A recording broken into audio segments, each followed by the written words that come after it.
Ingat, karamah itu artinya keajaiban dunia. Keajaiban dunia itu ada 3. Pertama, mukjizat, dan itu hanya dimiliki para nabi dan rasul. Yang kedua, karamah, dan itu dimiliki para wali-wali Allah dari kalangan para ulama dan orang-orang saleh. Dan yang ketiga, sihir, dan inilah yang dimiliki oleh dukun-dukun, bomo dan yang sejenisnya. Lah Imam Nawawi mengakui banyaknya karamah yang ada pada Syekh Abdul Qadir Jailani. Bahkan ini pun dikatakan oleh Iz bin Abdissalam, innahu lam tatawa tara karamatu ahadin minal masyayikh illa Syekh Abdul Qadir Jailani fa inna karamatihi nukilat bitawatur. Tidak ada satupun berita yang masyhur dari para ulama dari karamah-karamah para masyayikh yang lebih masyhur, yang banyak diceritakan manusia melebihi karamahnya Syekh Abdul Qadir Jailani. Itu pengakuan ulama besar Al-Iz bin Abdissalam itu. Bahkan Imam Zahabi memuji luar biasa.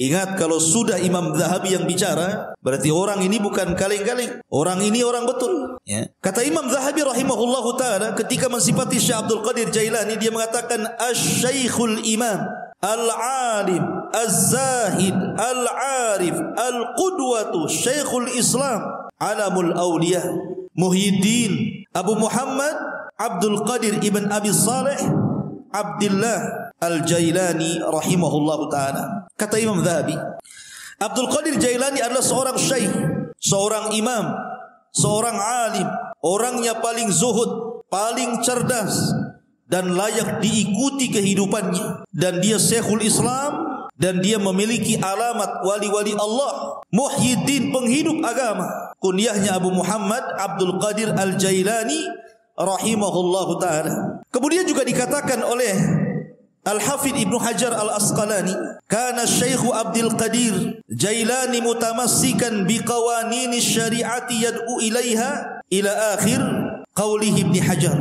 Jadi Ibnu Hajar Al-Asqalani sampai mengatakan dia adalah Syekh Abdul Qadir Al-Jailani, orang yang paling berpegang dengan undang-undang syariat. Bahkan dikatakan oleh Al-Imam Ibnu Qudamah Al-Maqdisi, ma'ruf Ibnu Qudamah, dia mengatakan dakhalna bi Baghdad sanata 61 wa 500. Aku masuk ke Baghdad pada tahun 561 Hijriah. Fa idza Syekh Abdul Qadir Jailani biha intahat ilaiha biha ilman wa amalan wa halan wastiftaan. Ternyata semua ilmu orang-orang Baghdad, amalan orang-orang Baghdad, fatwa orang-orang Baghdad kembali kepada Syekh Abdul Qadir Jailani. Lihat, pujian yang luar biasa. Bahkan Ibnu Katsir juga memuji beliau dan mengatakan kana fihi tazahhada katsir.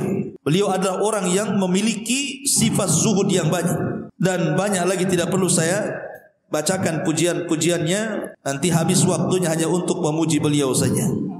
Taib, kita masuk dalam beberapa kisah yang menakjubkan dari Al-Imam Abdul Qadir Al-Jailani rahimahullahu ta'ala. Syekh Abdul Qadir Jailani adalah orang yang sangat produktif, banyak karyanya. Di antaranya dia mengarang kitab Ighatsatul Arifin wa Ghayatu Minal Wasilin, kemudian Adabus Suluk, kemudian Tuhfatul Muttaqin Wasabilul Arifin. Kemudian juga yang paling dikenal kitabnya adalah Gunyah li Talibi Tariqil Haq. Kemudian juga yang paling dikenal kitabnya adalah Futuhul Ghaibi. Kemudian juga Fathur Rabbani, Fathur Rabbani ma'ruf. Kemudian juga kitabnya At-Tariqu Ilallah. Dan banyak lagi kitab-kitab beliau. Artinya beliau memang produktif, banyak karyanya, luar biasa.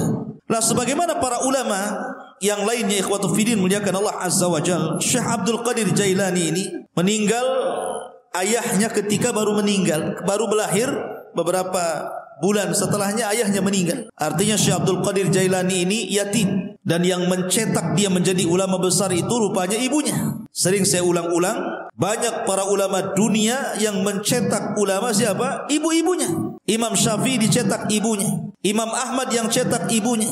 Termasuk juga Syekh Abdul Qadir Jailani yang mencetak menjadi ulama besar adalah ibunya, karena dia terlahir yatim.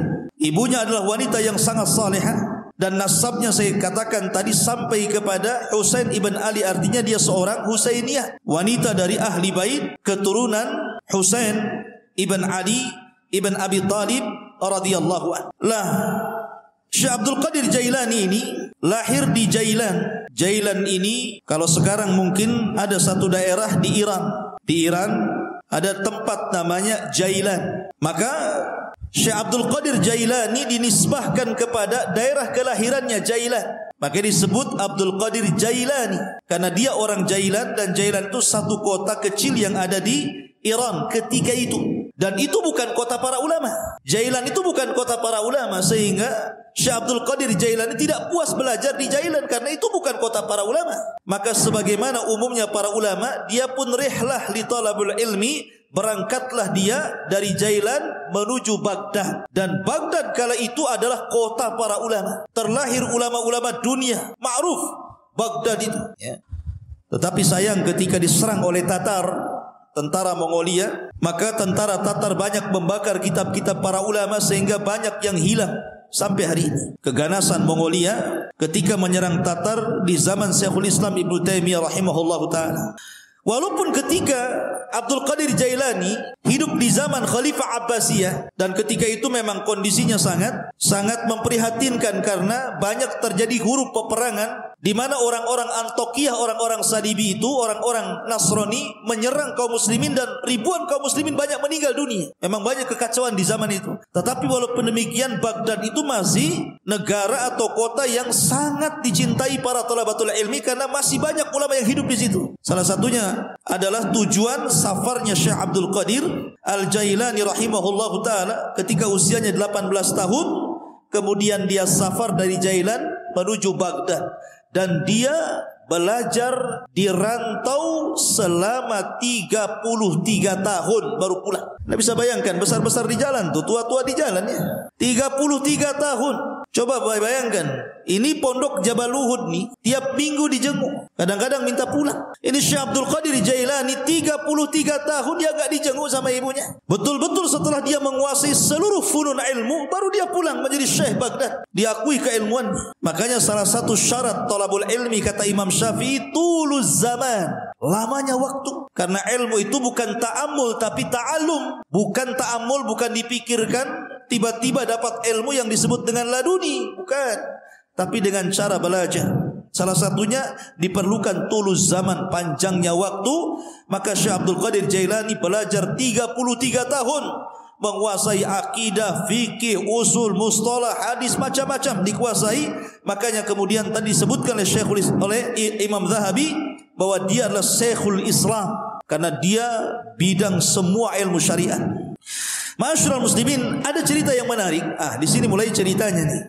Ketika Syekh Abdul Qadir Jailani hendak berangkat safar dari Jailan menuju Baghdad, ibunya memberikan bekal 40 dirham. Besar 40 dirham, ikhwan. 40 dirhaman itu besar karena 1 dirham itu 4 gram emas lebih ya, 1 dirham itu. Kalau 1 gramnya itu anggaplah 1 juta, berarti 1 dirham itu 4 juta kali 40, kan begitu ya, kan besar lumayan kan. Ibunya memesankan kepada Syekh Abdul Qadir Jailani, la taqdzib ala ahad, la taqdzib ala ahad, jangan kau berdusta kepada siapa. Jadi anak yang jujur. Dipegang itu wasiat ibunya itu. Berangkat dia dari Jailan menuju Baghdad. Allah takdirkan ketika dia bersama rombongan dengan orang-orang lain yang menuju Baghdad, bersama para pedagang, pokoknya rombongan gitu ya, bersama yang lainnya, Allah takdirkan di tengah jalan dirampok. Datang para perampok ini, perompak padang pasir ini. Ya, bukan bajak laut, bajak padang pasir. Ya, karena di padang pasir kan. Jadi dikepunglah itu orang-orang, termasuk di dalamnya Syekh Abdul Qadir Jailani. Maka semua barang-barang orang itu diambil, namanya rampok. Yang ngerampok lah kan, diambil barangnya. Giliran terakhir kepada Syekh Abdul Qadir Jailani. Kamu punya barang apa? Kata Syekh Abdul Qadir Jailani, indi 40 dinar. Ngaku pula nih, saya punya 40 dinar. Dicari, nggak ketemu. Kamu bilang kamu punya uang 40 dinar. Kata Syekh Abdul Qadir Jailani, iya saya punya 40 dinar. Mana uang itu?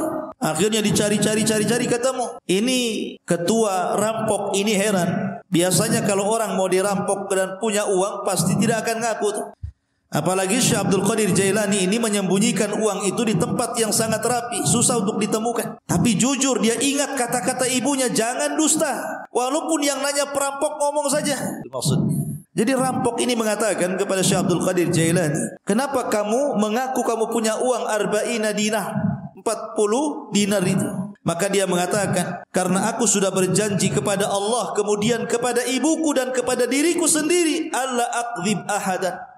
Aku tidak mungkin dusta kepada siapapun, termasuk kepada kamu wahai para perampok. Dari situ tersentuh dari kata-kata Syekh Abdul Qadir Jailani, maka rampok ini seumur hidup tidak pernah menangis. Ketika itu dia meneteskan air mata karena melihat kejujuran Syekh Abdul Qadir Jailani, dan setelah itu dia bertobat dari rampok. Perampok tobat karena melihat kejujuran Syekh Abdul Qadir Jailani. Karamah ikhwan, ya. Masyarul muslimin yang dimuliakan Allah Azza wa Jalla. Kemudian ketika dia sampai saja di kota Baghdad, ingat kota Baghdad itu sekali lagi itu ibu kota, kota yang metropolitan bahasa kita, semua serba mahal.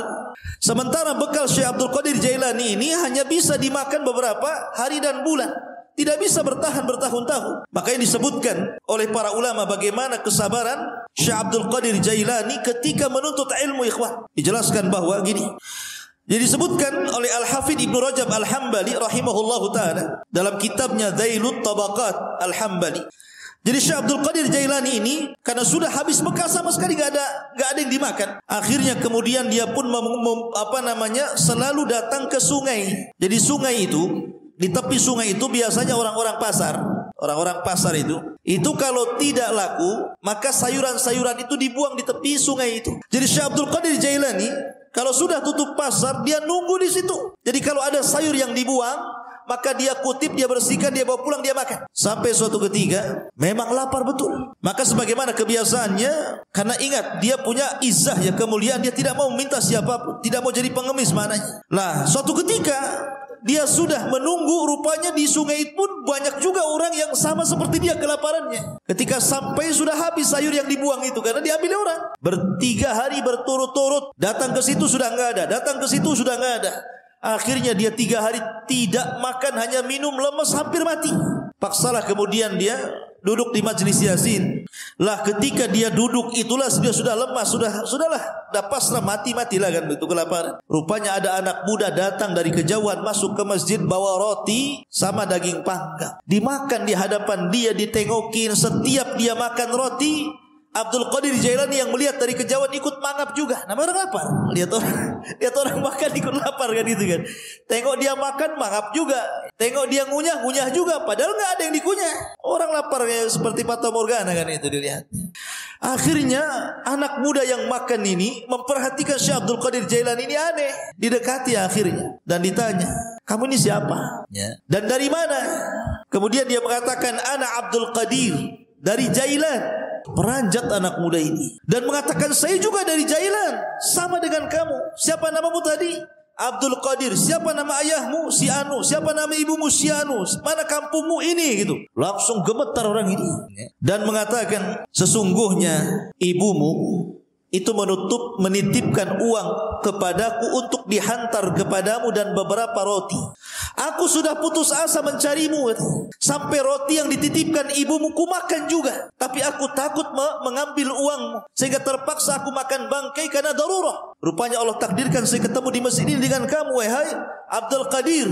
Ini uang yang dititipkan ibumu kepadaku, ambillah. Tolong ikhlaskan roti yang dititipkan ibumu yang sudah ku makan. Ya. Lihat bagaimana kondisi Syekh Abdul Qadir Jailani. Ini thalabul ilmi namanya ya, kelaparan gitu. Mana ada di Jabal Uhud kelaparan, yang ada dibuang-buang, enggak habis lauknya masih banyak kan itu. Ya, kenapa? Udah makan nambah lagi di warung. Thalabul ilmi sekarang dipenuhi makanan, bukan dipenuhi ilmu. Di lemarinya bukan kitab, Indomie. Masyarul muslimin yang dimuliakan Allah Azza wa Jalla. Jadi begitulah Syekh Abdul Qadir Jailani rahimahullahu taala kesabaran dalam menuntut ilmu. Ada kisah yang menarik juga ya kawan. Disebutkan tentang perdebatan Syekh Abdul Qadir Jailani dengan syaitan, dengan iblis, debat dengan syaitan. Dan itu disebutkan oleh Syekhul Islam Ibnu Taimiyah rahimahullahu taala dan dikatakan oleh Syekh Shalih Al Fauzan hafizahullahu taala, ini menunjukkan bagaimana kecerdasan fikihnya Abdul Qadir Jailani. Sampai Syekh Shalih Al Fauzan hafizahullahu taala mengatakan, ini menunjukkan kecerdasan fikihnya Syekh Abdul Qadir Jailani ketika berbantah dengan syaitan. Bagaimana kisahnya? Dijelaskan, suatu ketika Beliau mengatakan, saya sedang safar dan ketika itu cuaca sangat panas sekali. Ala harri fi ba'dil asfar. Panas sekali. Tiba-tiba ketika panas terik gitu kan, karena matahari memancar luar biasa, tiba-tiba ada awan.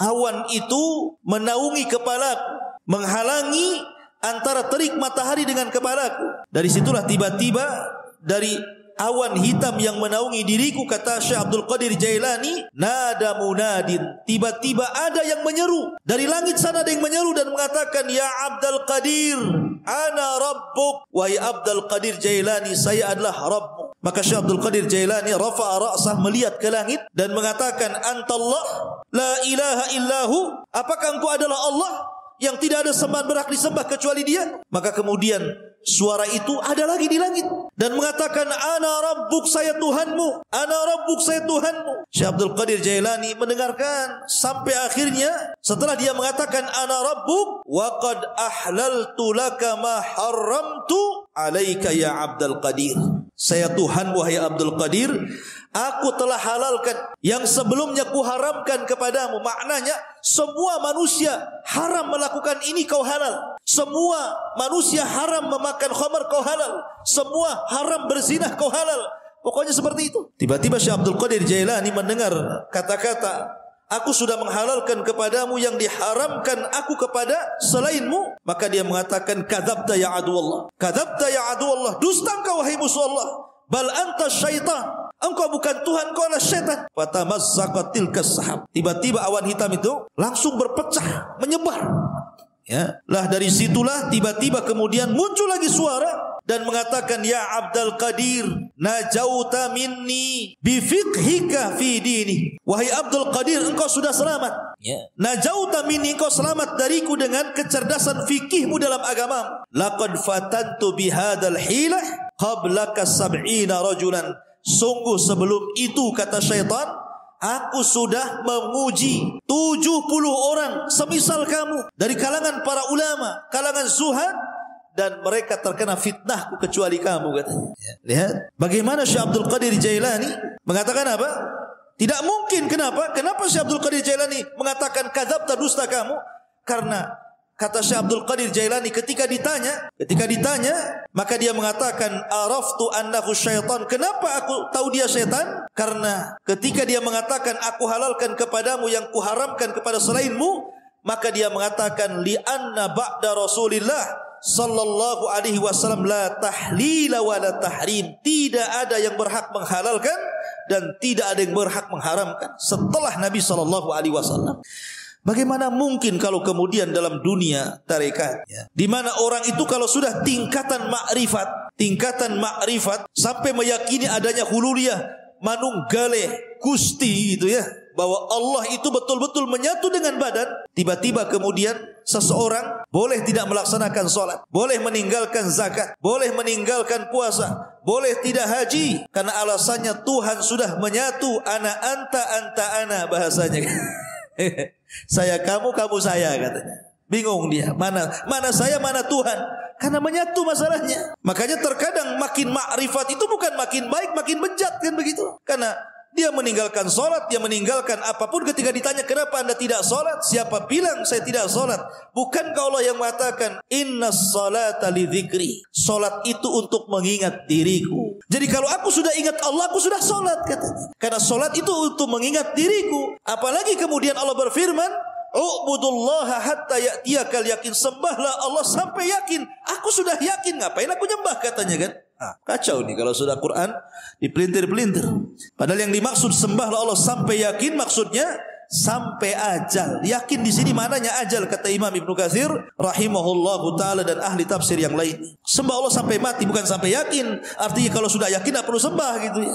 Itu kebelinger tuh. Masyarul muslimin. Jadi Syekh Abdul Qadir Jailani mengatakan apa? Dia mengatakan bahwa setelah Rasul tidak ada yang menghalalkan, tidak ada yang mengharamkan. Makanya dia mengatakan kepada syaitan, kadzabta, dusta kamu. Enggak mungkin halal bagiku, haram bagi orang lain, atau sebaliknya, kan itu. Masyarul muslimin yang dimuliakan Allah Azza wa Jalla. Dari sinilah maka Syekhul Islam Ibnu Taimiyah rahimahullahu taala, beliau memuji dua perkara dari sosok Syekh Abdul Qadir Jailani. Pertama, ketika Abdul Qadir Jailani membahas tentang takdir dan membantah penyimpangan dalam Qadariyah. Yang kedua, bagaimana ketika Abdul Qadir Jailani mendebat syaitan. Dari sini salah kata Imam Ibn Taimiyah, aku sangat mengagumi Syekh Abdul Qadir Jailani sebagaimana disebutkan Imam Abdul Qayyim dalam kitabnya Madarijus Salikin fi iyyaka na'budu wa iyyaka nasta'in. Ma'asyiral muslimin yang dimuliakan Allah Subhanahu wa taala, Syekh Abdul Qadir Jailani walaupun dia sudah menjadi ulama besar, tapi dia dikenal keberaniannya, laumatalaib, enggak peduli orang dia. Dia tidak takut kecuali kepada Allah. Syekh Abdul Qadir Jailani tidak takut siapapun, sampai kepada penguasa dia tidak takut, ya. Dan dia suatu ketika salah satu khalifah Abbasiyah itu bernadar, nadarnya seperti ini: saya akan beribadah kepada Allah di waktu di mana manusia tidak ada yang beribadah. Gimana caranya coba? Saya akan beribadah di waktu di mana tidak ada satupun manusia yang beribadah. Kira-kira kapan tuh? Mana bisa? Ya kan? Satu dunia ini manusia pasti ada yang beribadah kan begitu ya? Enggak di sini ya di sana, enggak di sana di sana kan gitu ya. Kapan waktunya coba? Mana kita tahu sampai bernadar seperti itu, saya akan beribadah di waktu manusia tidak ada yang beribadah. Mustahil. Ya. Karena setiap detik, setiap menit itu pasti ada orang beribadah di mana-mana. Entah di sini tidak ada, di sana ada, di sana tidak ada, di sana lagi ada. Di Indonesia tidak ada, di Mekah ada, di Mekah tidak ada, di Yaman ada, kan begitu. Sulit kita ini kemudian menentukan waktu di mana manusia tidak beribadah, dia beribadah. Akhirnya para ulama di zaman itu berkumpul memberikan fatwa bahwa khalifah harus bayar kafarah, karena mustahil beribadah di waktu di mana manusia tidak beribadah. Khalifah harus bayar kafaratul yamin, puasa 3 hari berturut-turut atau memberi makan 10 fakir miskin. Tiba-tiba Syekh Abdul Qadir Jailani mengatakan, tidak, kamu harus tetap beribadah di mana manusia tidak ada satupun yang beribadah dengan ibadah yang sama dengan kamu. Kata Syekh, kata Khalifah bingung, kenapa Syekh Abdul Qadir Jailani memfatwakan seperti itu? Yang lain mengatakan bayar kafarah, dia pula kau harus tetap melaksanakannya. Kata Khalifah, lalu ibadah apa itu? Kalau saya solat hari ini, di sana sudah ada orang solat. Kalau saya puasa hari ini, di sana sudah ada orang berpuasa. Kalau saya umpamanya sedekah hari ini, di sana ada orang sedekah. Ibadah yang mana yang tidak bisa kemudian sama waktunya dengan orang lain? Katanya, Syekh Abdul Qadir Jailani, kau harus berangkat ke Makkah, kau umroh. Setelah kau umroh, kamu harus menyempatkan untuk tawaf di saat manusia tidak ada yang tawaf di situ. Ya. Akhirnya dia pun betul-betul umroh. Kemudian dia mendapatkan waktu di mana tidak ada satupun orang yang tawaf. Disitulah dia tawaf. Ya. Kalau kemarin pas ya Ka'bah lagi kosong corona ya, nggak ada orang tawaf gitu ya. Tapi yang jelas bahwa dari peristiwa ini terkenalah nama Syekh Abdul Qadir Jailani. Dari kasus ini terkenal nama Syekh Abdul Qadir Al-Jailani rahimahullahu ta'ala.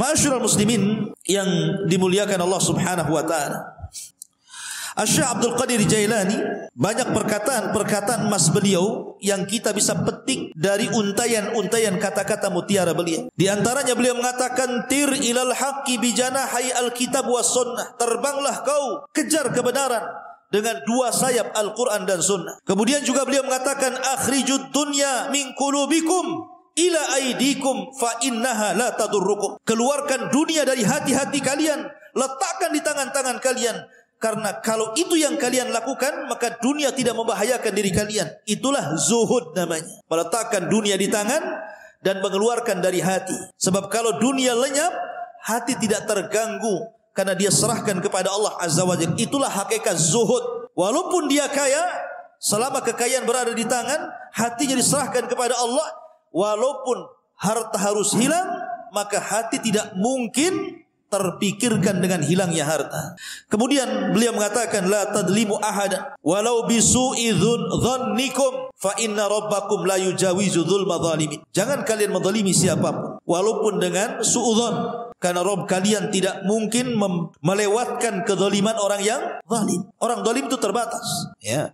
Tidak mungkin kalau dia menzalimi kemudian betul-betul kita ini mendapatkan kecelakaan sesuai kehendaknya. Tidak. Karena kezaliman yang dia lakukan pun sudah dicatat di Lauhil Mahfuz. Bahkan dalam khutbahnya beliau mengatakan, ayyuhan nas, wahai manusia, ya ibna Adam, wahai anak Adam, ish ma syi'ta fid dunya fa innal mauta sayati. Hiduplah kamu di dunia sesukamu, karena kematian akan mendatangi kamu. Wa ahbib dunya mastata fa innaka satufariqaha. Cintai dunia sekehendakmu, karena dunia pasti akan meninggalkan kamu. Wa'mal mastata'ta fa innallaha bi amalika sayuzik. Beramalah semampu kamu, karena sungguhnya Allah dengan amalanmu akan membalas seluruh amalan. Dan banyak kisah-kisah yang menarik. Tetapi kalau kita melihat Syekh Abdul Qadir Jailani ini, ikhwan, dia seorang ulama Hambali. Ingat, seorang ulama Hambali. Memang dia itu punya kelebihan. Kalau dia berceramah, memang dia seorang orator. Orang itu mudah menangis apabila mendengar kata-kata Syekh Abdul Qadir Jailani. Makanya kalau dia membuka majlis ilmu, majlis taklim itu, yang datang ngaji setiap kali menyampaikan kajian 70,000 rajulin, 70,000 talabatul ilmi. 70,000 para thalabatul ilmi itu numplek di masjidnya itu. Bayangkan, sekali kajian tuh. Kalau di musim corona ya nggak ada yang ngaji, ya kan? Walaupun tidak di musim corona, siapa kecuali tabligh akbar lah ya. Bukan kajian rutin. Kalau kajian rutin berapa orang aja kan itu. Ini setiap ngaji 70,000 numplek di situ, coba bayangkan. Kan ulama luar biasa. Ya, makanya kemudian terlahir para ulama dari Syekh Abdul Qadir Jailani, dan banyak para ulama sezaman dia mengambil akhlaknya, mengambil petuahnya, dan dia pun melahirkan ulama-ulama dunia setelahnya.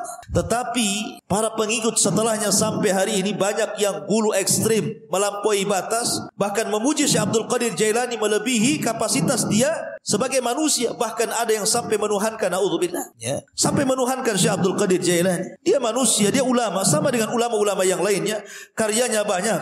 Terkadang orang-orang yang mengkultuskan Syekh Abdul Qadir Jailani, dia sendiri tidak paham siapa Abdul Qadir Jailani, bagaimana karya-karyanya, bagaimana pengetahuannya, bagaimana pendapat-pendapat dia seputar solat, seputar zakat, seputar puasa, muamalah. Kadang nggak paham, ya. Dia hanya terbawa cerita orang, terkadang cerita khurafat-khurafat yang ditimbulkan, yang tidak ada sanad kepada beliau, akhirnya mengkultuskan dan sampai menuhankan, naudzubillah. Ingat bahwa manusia tetaplah manusia. Kita hargai dia seorang ulama besar, ulama hadis, ulama tafsir, ulama fikih, sama dengan ulama-ulama yang lain, ya. Dan kita mendoakan rahimahullah, semoga Allah merahmati Syekh Abdul Qadir Al-Jailani. Apalagi nasab beliau memang dua-duanya keturunan Hasan dan Husain, dari jalur bapaknya Hasan dan dari jalur ibunya adalah Husain. Dan kita tidak menafikan banyaknya karamah dari Syekh Abdul Qadir Jailani. Dan sekali lagi bahwa beliau sangat terpengaruh dengan pemahaman Al-Imam Abu Hamid Al-Ghazali. Ini kisahnya juga sangat menarik. InsyaAllah nanti kita akan kisahkan beliau. Dan beliau adalah salah satu guru juga dari Syekh Abdul Qadir Al-Jailani rahimahullahu ta'ala. Subhanallah bihamdika, asyhadu an la ilaha illa anta, astaghfiruka wa atubu ilaik. Allahu ta'ala. Assalamualaikum warahmatullahi wabarakatuh.